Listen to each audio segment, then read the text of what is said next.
Las 19 horas del jueves 2 de abril de 2020, estamos en la Ciudad de México, este es el Palacio Nacional, y vamos a iniciar la conferencia diaria sobre la situación del coronavirus SARS-CoV-2, el nuevo coronavirus y la epidemia de la enfermedad que produce COVID-19.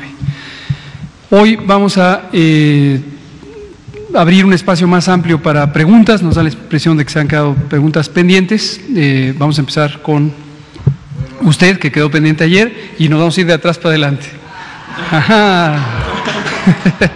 ¿Ya ven? Bueno, pero antes el doctor José Luis Salomía, director general de epidemiología, va a presentar el informe técnico diario, y hoy tenemos un invitado quien apreciamos mucho, que es el doctor Alejandro Sbarch Pérez, quien es el coordinador de la formación y reclutamiento de los recursos humanos en el Instituto de Salud para el Bienestar.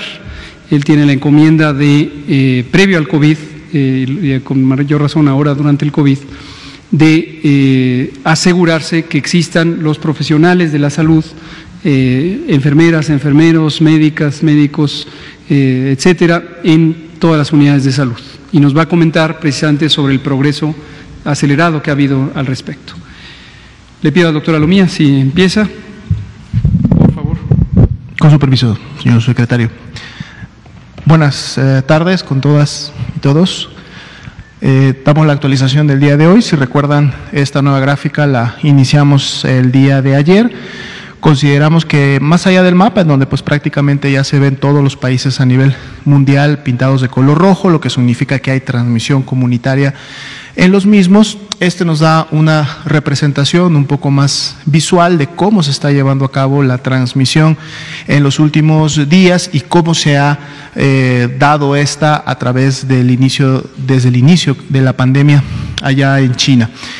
Como pueden ver, la proporción de casos confirmados en los últimos 14 días, es decir, la pandemia activa, las personas que en los últimos 14 días presentaron síntomas, se mantiene prácticamente similar a la última semana, 77% para el corte del día de hoy, lo cual nos habla de que la transmisión a nivel mundial se mantiene activa. Ese 77 no ha disminuido, se ha mantenido entre 75 y 76 prácticamente durante las últimas 2 semanas, y vemos que los casos en los últimos 24 días siguen concentrándose en la región de Europa y seguida rápidamente por la región de América, en la cual nos encontramos nosotros. La tasa de letalidad, también si recuerdan, el día de ayer comentábamos que había tenido pequeños incrementos. Pues bueno, el día de hoy también se produce un incremento en la tasa de letalidad mundial, siendo de 5.1%.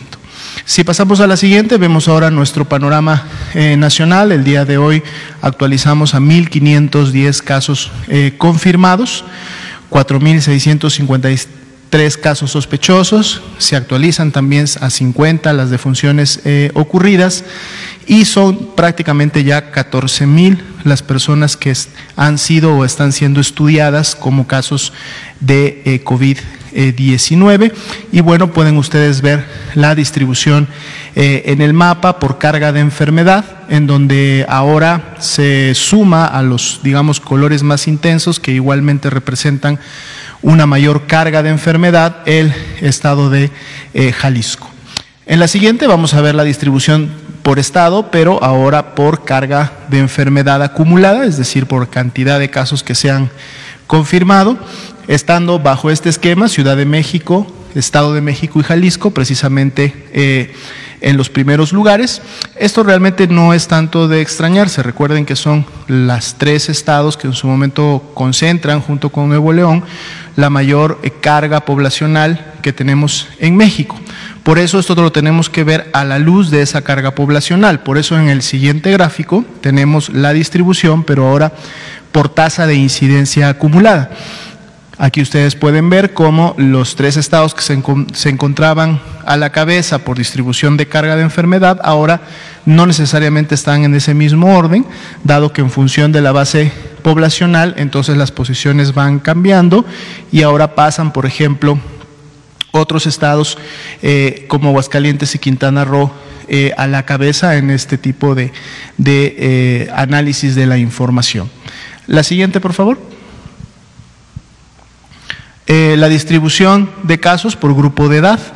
Podemos seguir apreciando cómo son los grupos de edad en la medida que se va avanzando en la cantidad de años, pues tenemos mayor carga de enfermedad, siendo inclusive los mayores de 65 años, los que están prácticamente también a la misma distribución que los de 30 a 34 y 40 a 44. Sin embargo, por carga acumulada, vemos cómo la mayor cantidad de casos se sigue todavía reflejando en la población adulta, joven, en edad productiva, que lógicamente es la que tiene la mayor dinámica social de movilización. En la distribución por sexo, pues bueno, los hombres todavía siguen teniendo un poco más de carga acumulada con un 58%. En la siguiente diapositiva vemos nuestra distribución de casos hospitalizados comparados con ambulatorios, una diferencia de 19% para el corte de hoy en relación a los 1.510 casos confirmados, y aquí podemos ver cómo se mantiene esta tendencia. Estamos hablando de las columnas en color amarillo, como en la medida que se incrementa la edad de la persona, pues empezamos a ver esta carga de complicaciones o pacientes graves en función de la edad, y vemos cómo también los mayores de 65 años, día con día, empieza a incrementar esta barra, ¿no? Esto es importante en el mensaje a la comunidad, porque esto en su momento confirma precisamente que ser un adulto mayor continúa y va a seguir siendo un factor de riesgo importante, no solo o no para desarrollar la enfermedad, sino para en su momento que se produzca algún tipo de complicación y que esto lleve a la persona a demandar atención médica en segundo o tercer nivel, es decir, en una unidad hospitalaria, y de ahí la importancia de la medida de seguridad en su momento emitida, que pide a estas personas, es decir, a los mayores de 60 años, en el tema de grupo de edad, de mantenerse en resguardo domiciliario corresponsable para evitar precisamente en estos momentos o en este inicio de la epidemia contagiarse y por lo tanto pasar a formar parte de esta estadística. En la siguiente,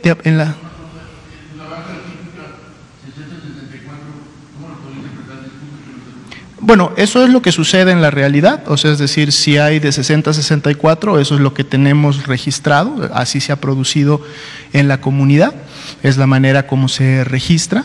Sin embargo, vemos que la carga de mayores de 65 rápidamente vuelve a incrementarse, ¿no? Esto recordando que es a nivel nacional. La siguiente, por favor. La distribución en función de la evolución, el 67% ha evolucionado de una manera leve y por lo tanto se ha atendido de manera ambulatoria. Sin embargo, un 9.4% tuvo que ser hospitalizado, pero en condición estable, en condición, digamos, de seguimiento. Pero sí tenemos un 5.6% que tiene la característica de ser graves y también un 1% en condición crítica, que precisamente representan a los pacientes que han necesitado ser intubados por haber falla pulmonar. La siguiente, por favor. La distribución en su momento de estas defunciones también por el estado en la cual ocurrieron, igualmente concentradas por cada una de las entidades federativas. Esto es información para que ustedes también la puedan revisar. La siguiente, por favor.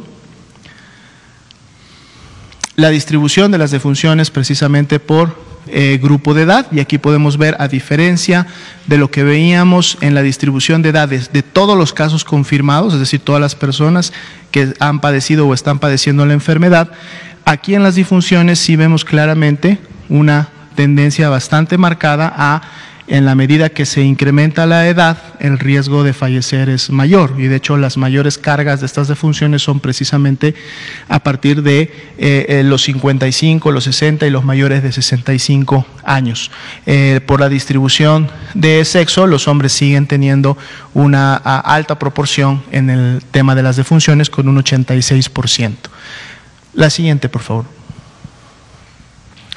Grupos de riesgo y en su momento comorbilidad. Eso también es importante porque necesitamos también que las poblaciones, las personas que en su momento están padeciendo de alguna enfermedad, de las que están incluidas dentro de los grupos de riesgo, también sean las que durante todo este mes hasta el 30 de abril, por favor, se queden en casa, que sus familias activen un protocolo de asistencia y de atención, sobre todo, decíamos, a los mayores de edad, pero también a las personas con hipertensión, con diabetes, con obesidad, con alguna enfermedad pulmonar, porque como pueden ver ustedes son de las principales también comorbilidades y factores de riesgo asociados a la producción de funciones. La siguiente, por favor. Nuestra curva diaria que da seguimiento a cómo se están acumulando los casos confirmados en el tiempo y un poco cuál es la relación que guarda con otros países que ya pasaron por esta fase, y bueno, podemos ver ahí los 1.510 casos confirmados al día de hoy, cómo se han acumulado.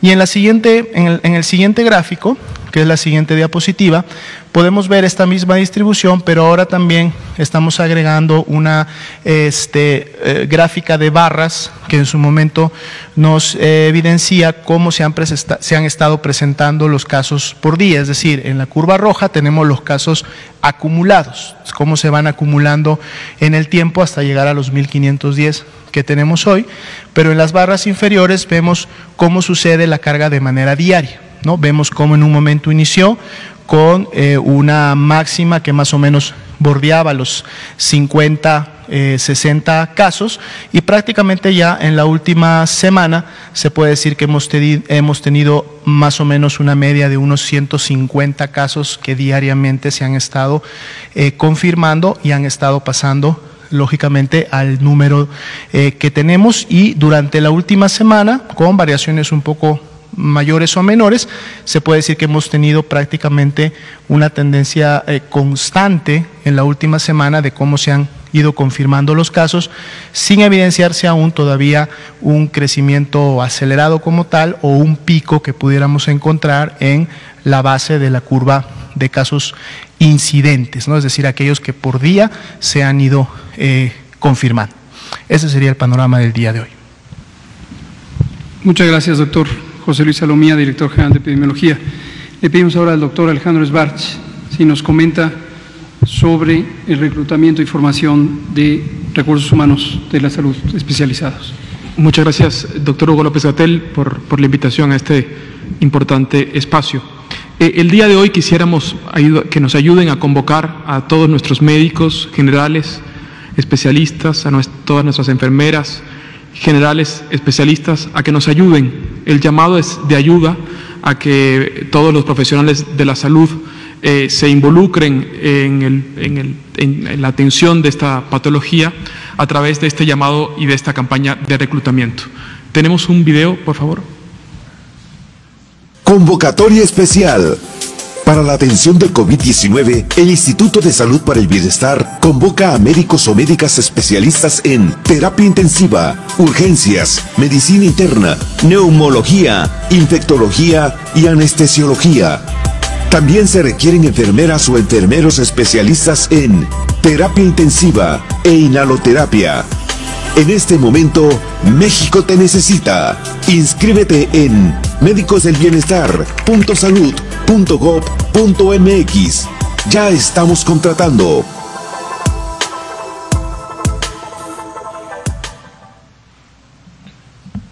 Bueno, como ustedes saben, en la fase 2 de la reconversión hospitalaria también tenemos que prepararnos en cuanto a los recursos humanos, y este es el llamado a toda la comunidad de médicos y de enfermeras del país a que nos ayuden al manejo de esta entidad patológica.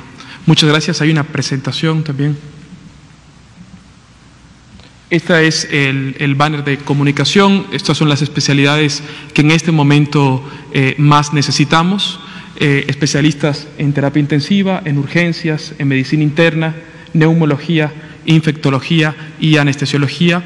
Y después enfermeras generales y enfermeras especialistas particularmente en terapia intensiva y con conocimientos de inhaloterapia. La forma de acceder es a través de esta página, medicosdelbienestar.salud.gov.mx. Ya estamos contratando, ya estamos enviando a trabajar a diferentes hospitales, a diferentes estados. La etapa de reconversión en nuestro país ya inició y esto incluye que ya estemos preparados en la capacidad de respuesta de recursos humanos.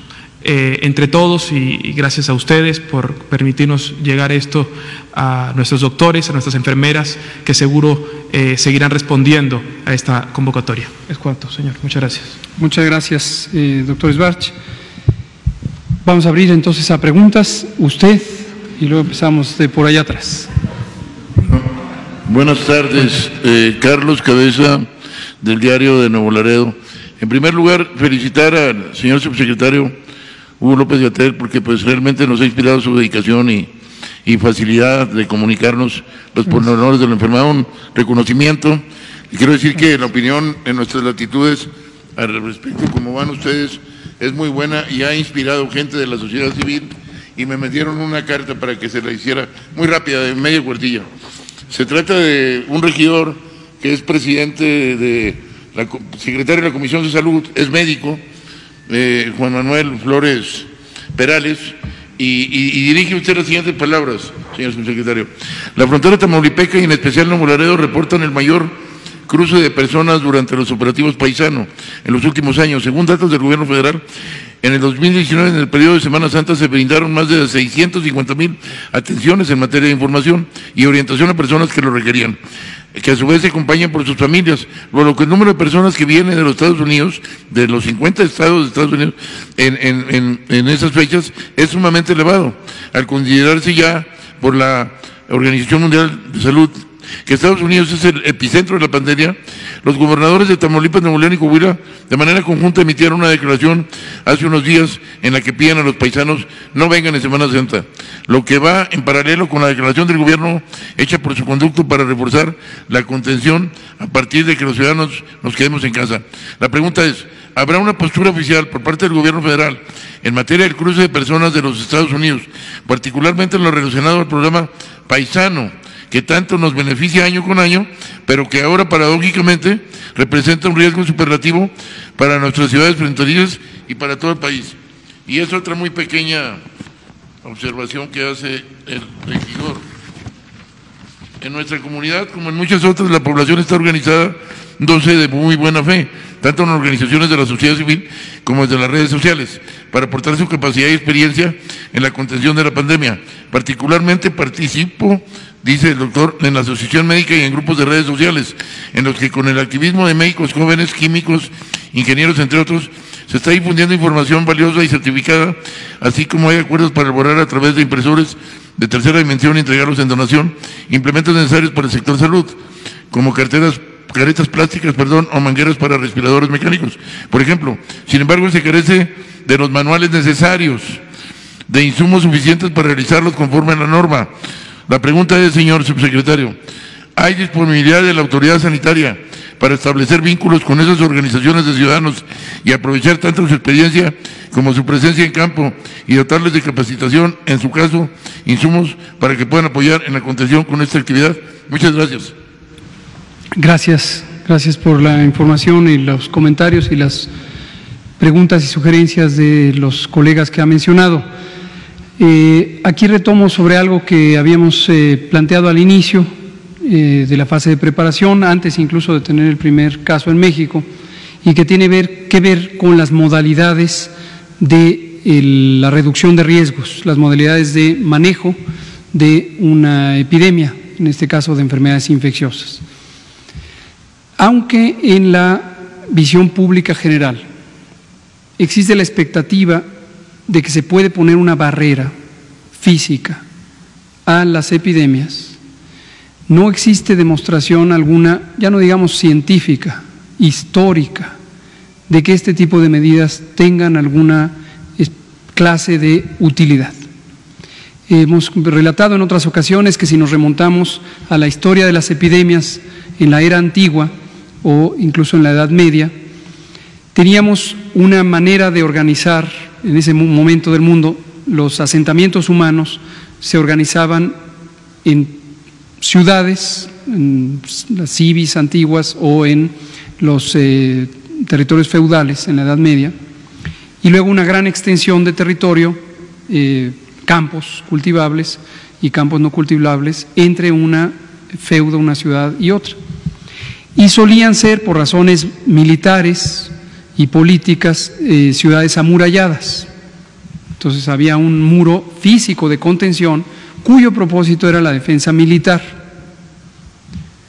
Cuando existían epidemias de enfermedades infecciosas, y había muchísimas, peste, tifo, cólera, muchísimas. Influenza, ya existía la influenza desde esos tiempos. La influenza es milenaria, no crean que es de la era moderna. Entonces, se utilizaba lo que se consideraba necesario desde una visión de defensa militar. Desde las ciudades amuralladas era el espacio contenido en donde había una frontera o límite identificable para defenderse militarmente. Y de manera natural, los seres humanos se hacían una relación entre una amenaza militar, la invasión de otro reinado, por ejemplo, de otro reino, y la enfermedad infecciosa, que en esos tiempos no se conocía como infecciosa. Había otras visiones un tanto místicas o mágicas sobre la enfermedad infecciosa, pero se veía como una amenaza externa, y entonces se cerraban las puertas, se amurallaban o se mantenían cerradas las murallas y se intentaba que con eso se protegerían de la enfermedad. Y la historia muestra claramente que eso no ocurría, porque para ser sustentables estas ciudades amuralladas necesitaban recursos del exterior. El exterior provenientes de otros reinos con quienes se comparten recursos, mercancías, incluso personas, o simplemente el exterior inmediato, los campos donde se cultivaba el alimento. Entonces, esta es de manera gruesa, estoy sobresimplificando por supuesto la historia, pero esto es lo que ocurría, y hay toda clase de relatos históricos sobre la inutilidad de cerrar espacios físicos como un mecanismo de contención, cuando estamos hablando de estos espacios mayúsculos, ¿no? No confundir con la contención que se puede utilizar, por ejemplo, cuando hay una contaminación de una estructura física, de un edificio, de un hospital, etcétera, ¿no?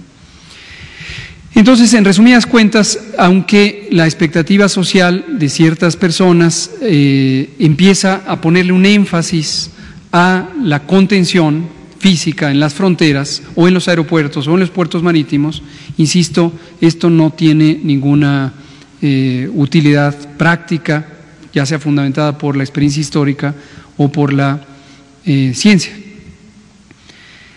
Cuando empezamos la epidemia y tuvimos la fase 1, que identificamos como la fase de importación del virus, teníamos muy poquitos casos en México y en cualquier otro país en esa etapa, y ahí se hace un ejercicio de contención, una técnica de contención que está centrada en las personas.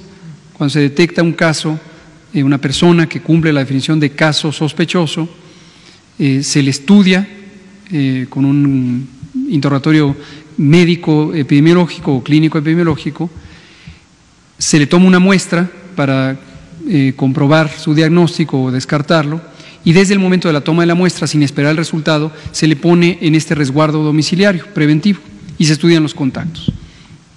Eso tiene límites, porque en la medida en que empiezan a surgir más y más y más casos, obviamente la medida no es una garantía de que ya no va a haber ningún caso, y entonces se empieza a hacer impráctica la medida y de poca utilidad, y es el momento en donde se identifica la fase 2, ya no son rastreables los contagios, y se hacen estas medidas masivas de mitigación comunitaria.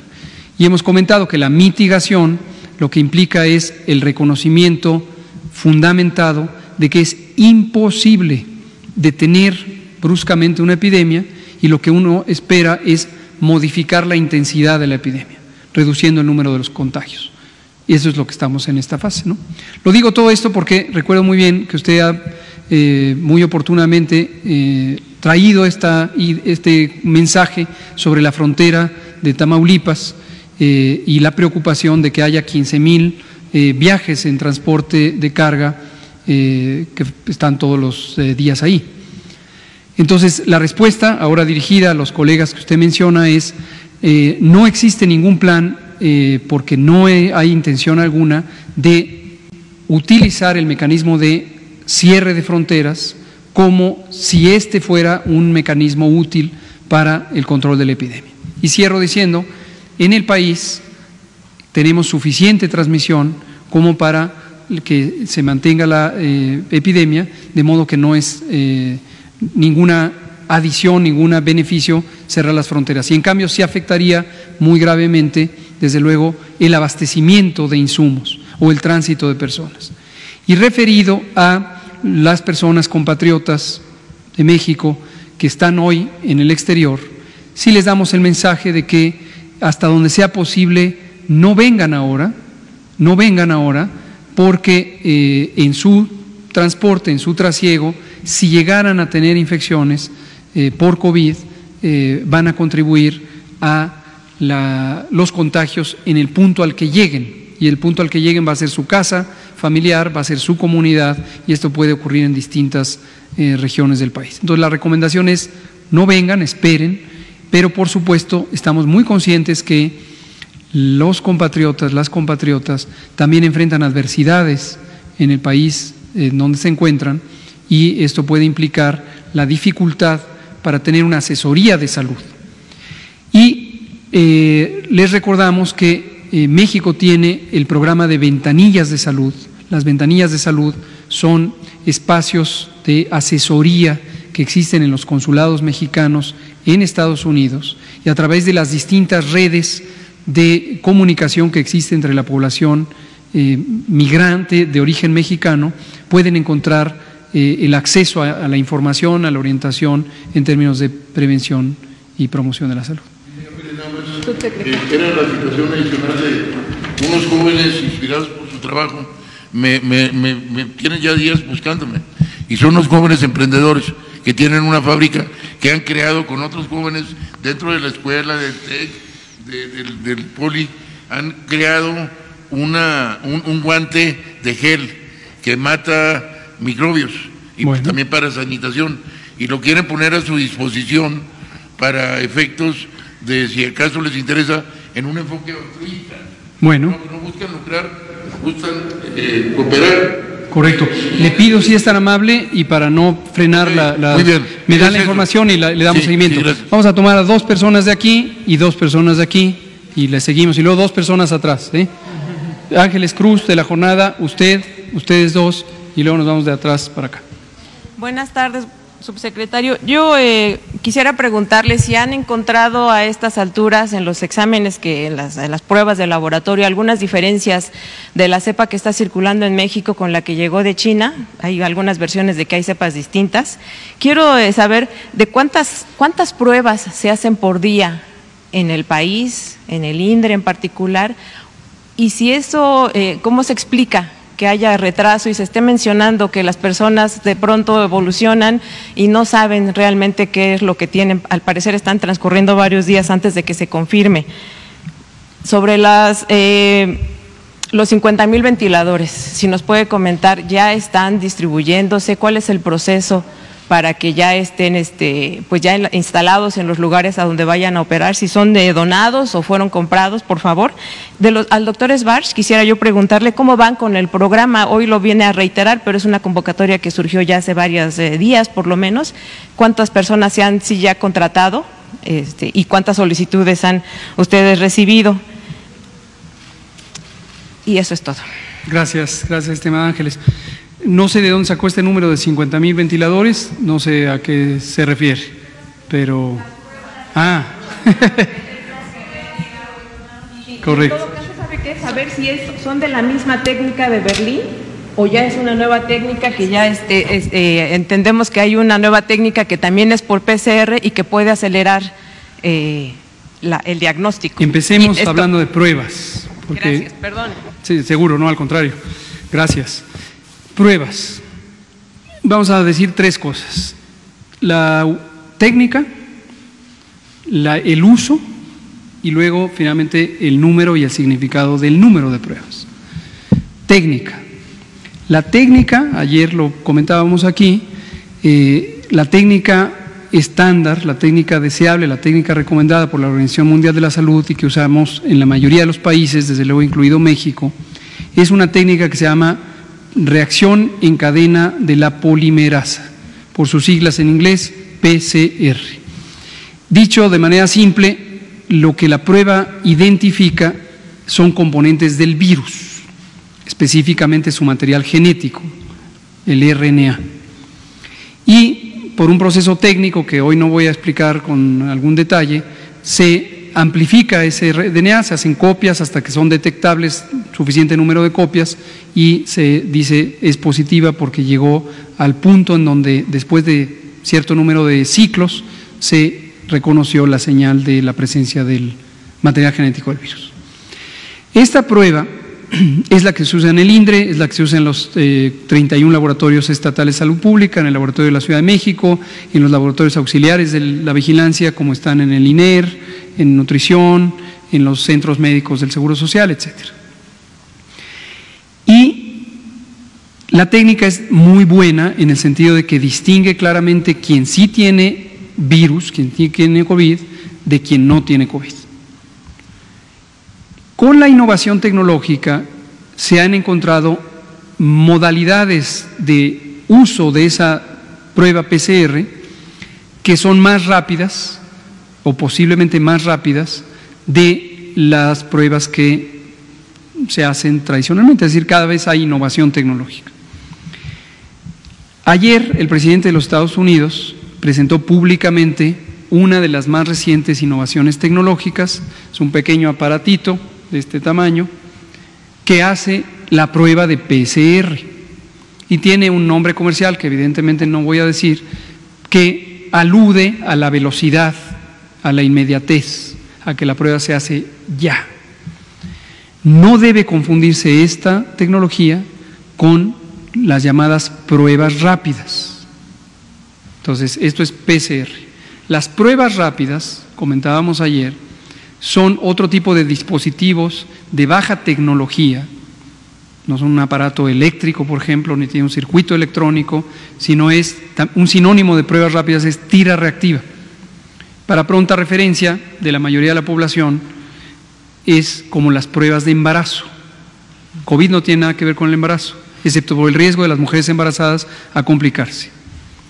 Pero para pronta identificación. Entonces es un dispositivo, vamos a decir, un instrumento de plástico que adentro tiene un material poroso, como una cinta porosa, y ese material se le pone una gota de sangre y detecta anticuerpos contra el virus.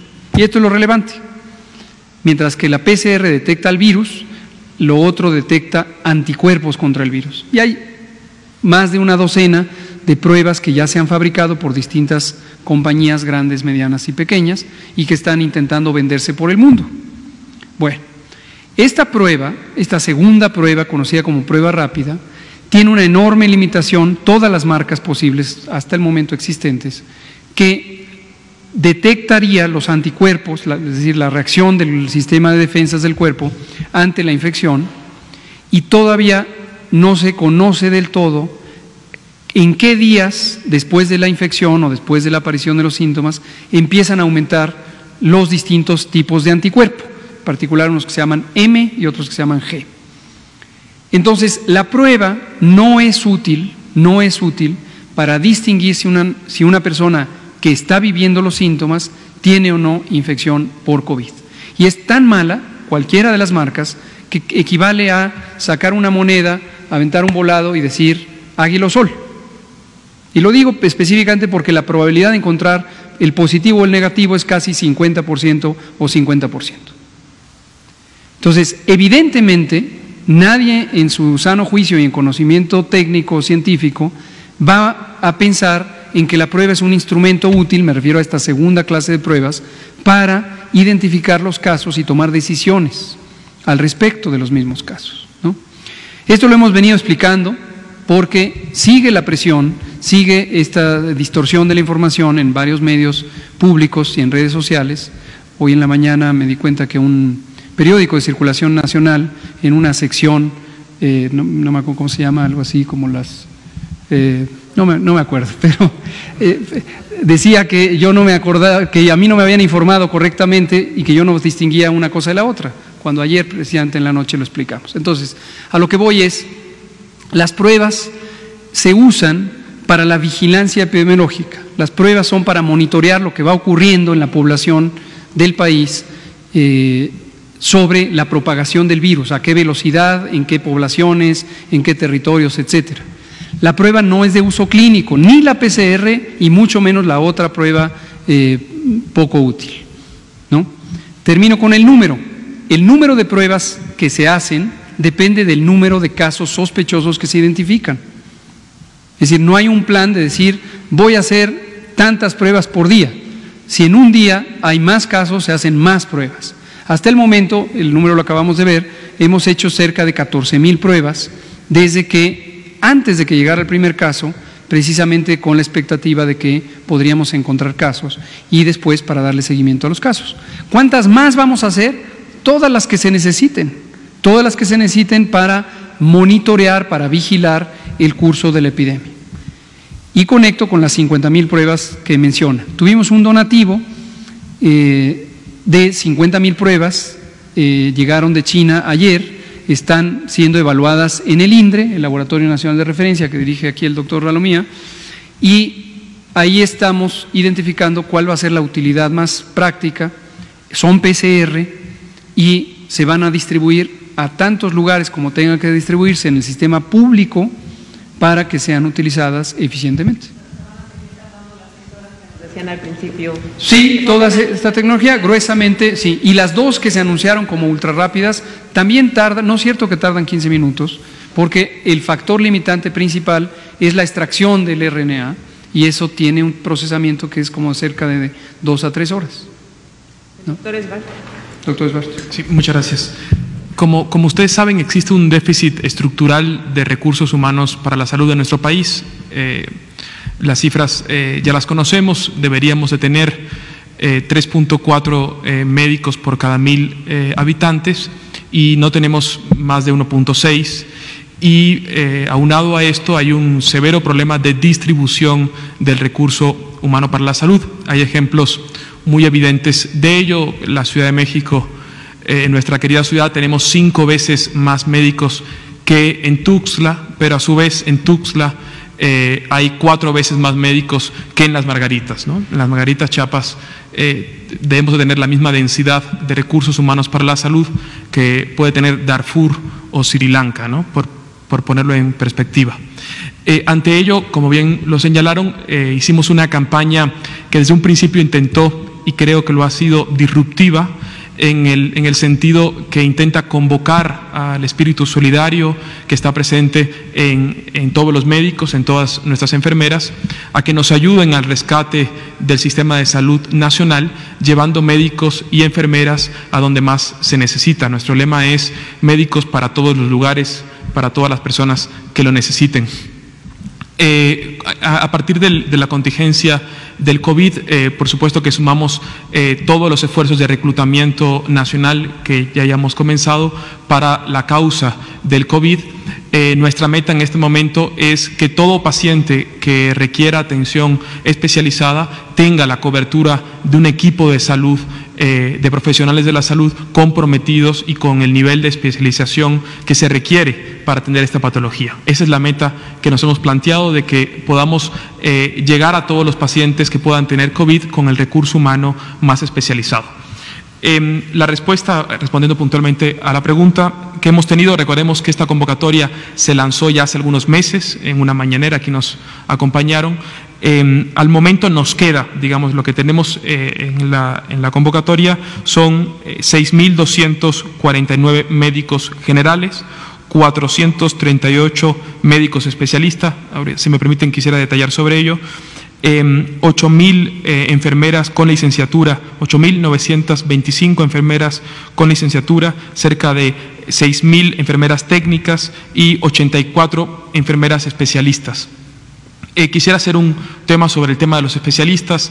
El manejo de esta patología, si bien lo más probable es que si nos da la enfermedad, podamos tener un uso intradomiciliario y como ha señalado el maestro Hugo López-Gatell, la enfermedad en un gran porcentaje de los casos no requiere tratamiento hospitalario, pero lo cierto es que tenemos que estar preparados para ese grupo de pacientes que nos va a llegar al hospital y que va a requerir tratamiento especializado con ventilador, con el uso de vasopresores. Y por eso este relanzamiento de la convocatoria, si podrían ponerla por favor, es enfocado a personal especialista, porque necesitamos especialistas en el manejo del paciente, sobre todo en el manejo del paciente que requiere soporte ventilatorio, que requiere intubación, ¿no? Hemos mandado ya a algunos profesionales de la salud, podemos poner algunos ejemplos. En total, hasta el momento, hemos mandado 231 médicos especialistas. Las especialidades que hemos mandado son anestesiólogos, urgenciólogos, internistas, especialistas en terapia intensiva y neumólogos. Los hemos mandado a los estados que nos han requerido. A Coahuila, ayer, por ejemplo, mandamos 8 internistas. A nutrición mandamos ayer también 10 enfermeras especialistas en terapia intensiva. Al ISSSTE mandaremos cerca de 100 enfermeras especialistas. Y con ello quisiera terminar el mensaje de que el esfuerzo de esta convocatoria es que sea sectorial. El déficit de recursos humanos no es solo en materia de preocupación del INSABI, es decir, de la población que no tiene seguridad social. El déficit existe en todas las instituciones de salud del país. El IMSS tiene un déficit también importante, el ISSSTE, SEDENA y SEMAR, así también. Entonces, el esfuerzo de ellos es sectorial y al día de hoy hemos mandado médicos a casi todas las instituciones. También ya mandamos a SEMAR, al hospital que vamos a abrir en Amatán, Chiapas. Mandamos casi el total de especialistas que requiere la plantilla completa.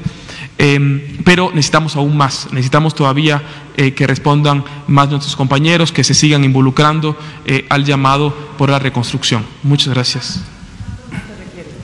¿Cuántos más se requieren? Bueno, el déficit que tenemos para atender esta patología es de cerca de 2.000 médicos más. Necesitamos que se inscriban a la convocatoria de especialistas. Sí. Gracias, doctor. La compañera, los dos compañeros aquí. ¿Estos que mencionó ya están contratados? Sí, ya están contratados. Ya. A partir de esta convocatoria.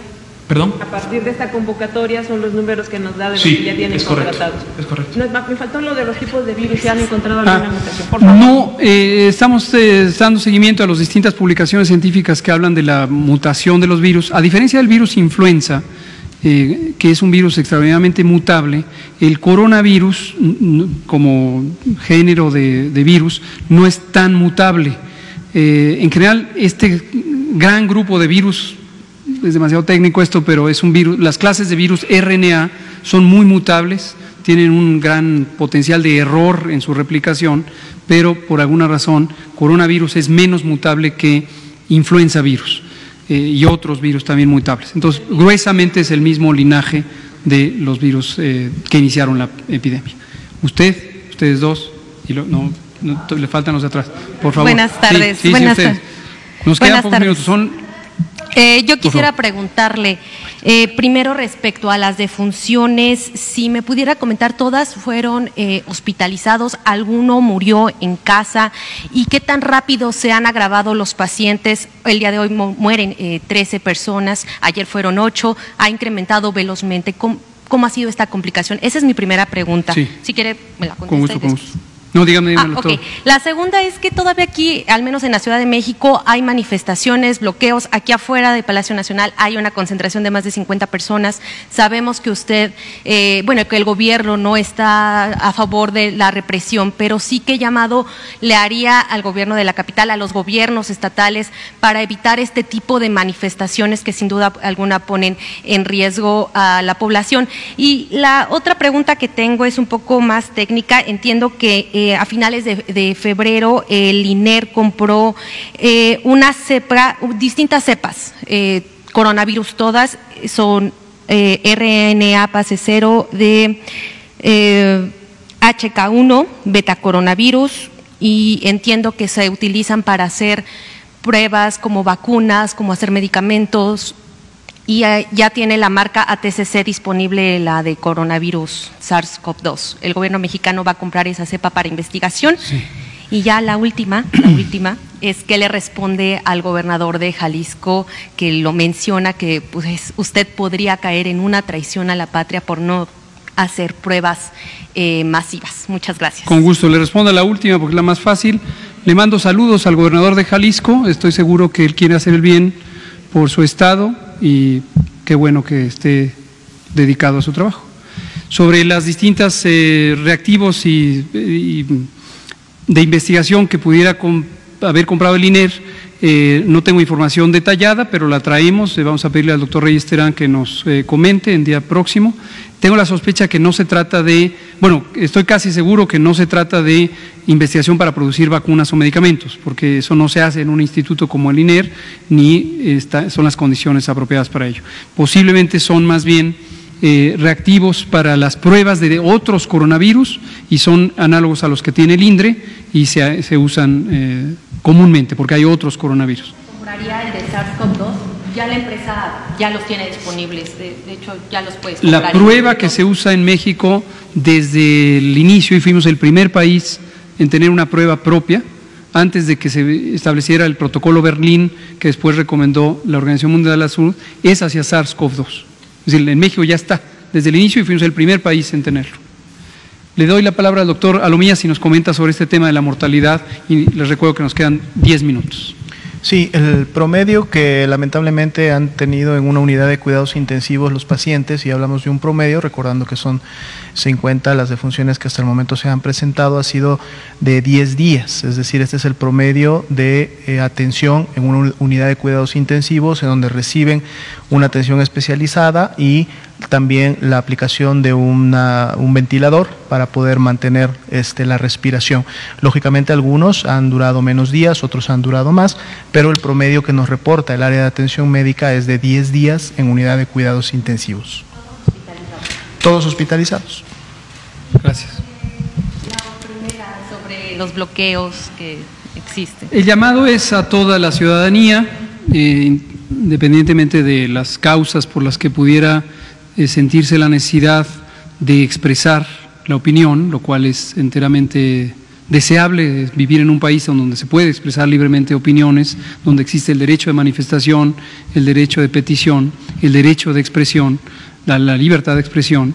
Entonces, qué bueno, pero estamos en una situación de una emergencia sanitaria en donde requerimos la solidaridad de todas y todos. Entonces, mi llamado es a las personas que se manifiestan en este momento que valoren cuidadosamente el sentido de urgencia. No hay duda que la causa que identifiquen como motivadora de su expresión pública es importante. A priori asumamos que todas las causas son importantes y que quien quiere expresarlas es porque identifica la necesidad de expresarlas y hay que respetarlo.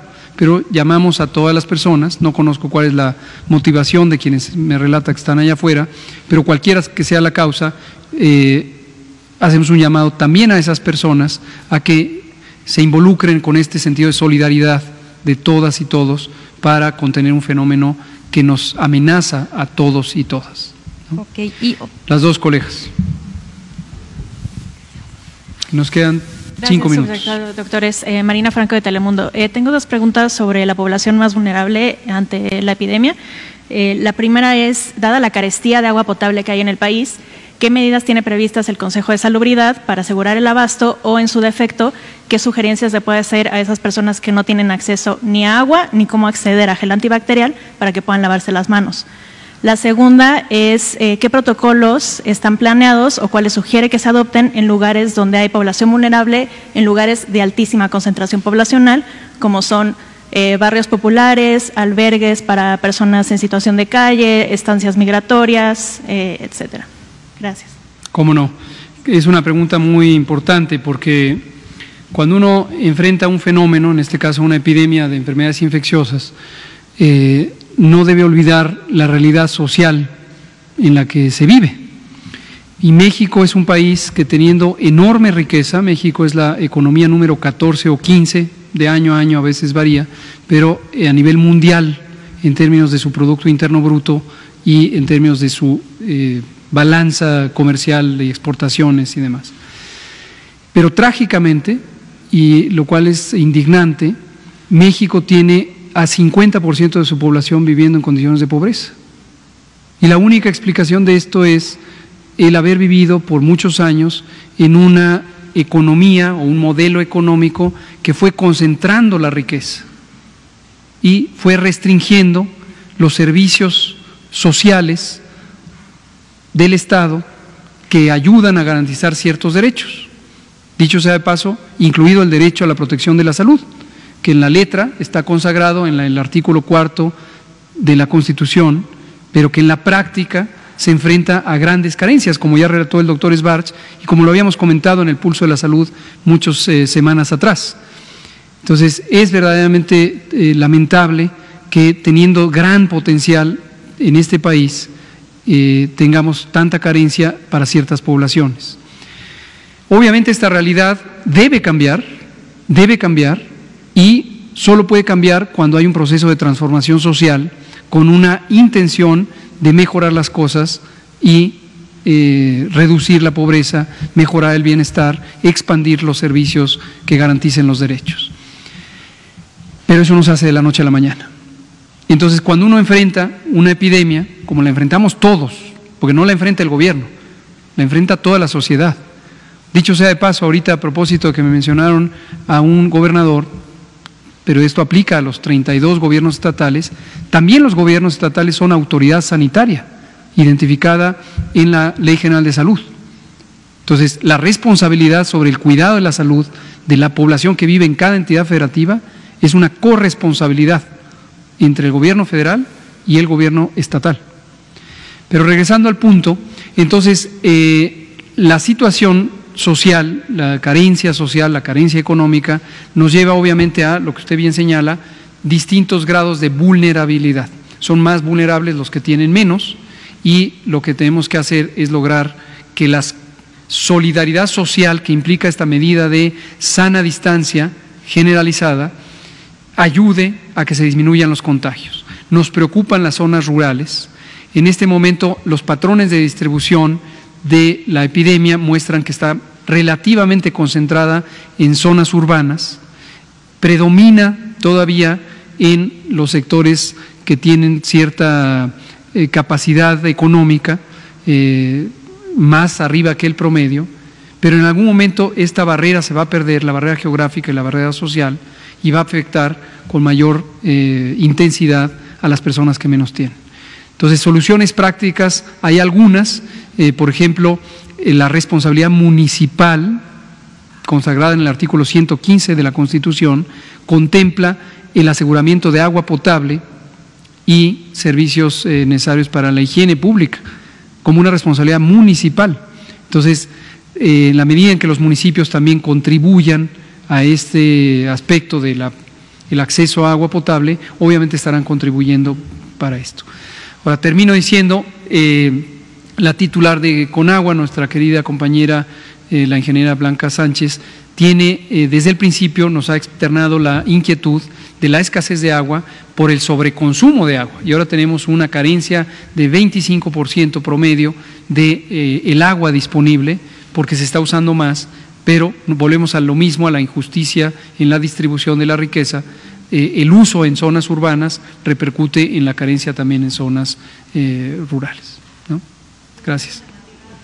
Personas que no tienen acceso ni a gel o solamente a agua, que puedan hacer algo con inmediatez dentro de sus casas. En forma inmediata, desde luego, los mecanismos para poderse lavar las manos y evitar la presencia del virus o barrer el virus requieren lavado de manos.